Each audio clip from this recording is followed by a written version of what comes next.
Sono stati indetti i comizi elettorali in vista delle amministrative che si terranno il 25 e il 26 maggio in 9 comuni siciliani. Lo stabilisce un decreto dell'assessore regionale alle autonomie locali e alla funzione pubblica Andrea Messina.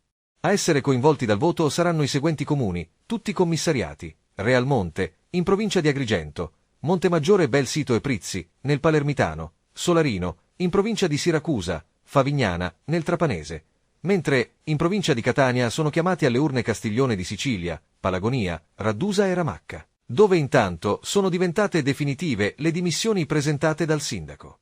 Una 10ª amministrazione, quella di Tremestieri Etneo, inizialmente coinvolta nella tornata elettorale, non andrà invece al voto a maggio a causa dello scioglimento per mafia deliberato oggi dal Consiglio dei Ministri.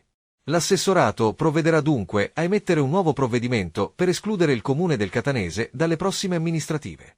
Le elezioni, come deliberato dal governo regionale lo scorso 19 marzo, si svolgeranno domenica 25 maggio dalle 7 alle 23 e lunedì 26 maggio dalle 7 alle 15.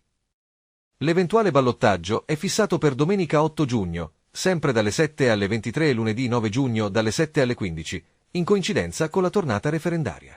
Dei comuni chiamati al voto, solo in uno, a Palagonia, i seggi saranno assegnati con il sistema proporzionale, poiché gli abitanti sono più di 15.000. In tutte le altre amministrazioni si voterà con il maggioritario.